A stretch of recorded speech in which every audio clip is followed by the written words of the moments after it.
Diyan na tuloy yung typhoon eh.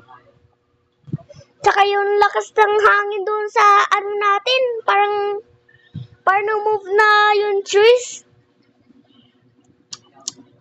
Tapos yung kapatid niya, yung nagmana sa namin, napunta sa ano.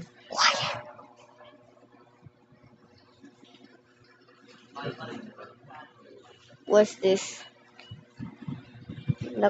Ako parang na ano na tuloy, mas malapit talaga yun sa Taiwan. Malapit ba yun sa Taiwan? Ay, nag-instead yung Taiwan.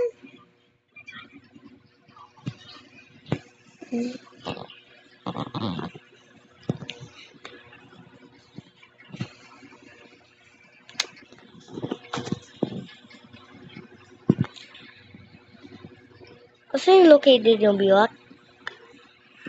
Dati, parang dyan talaga yun ito storm na yan. Parang dyan talaga mas malapit. Na yun na dyan yun sa malapit ng ano. Papapulong niya yung dati.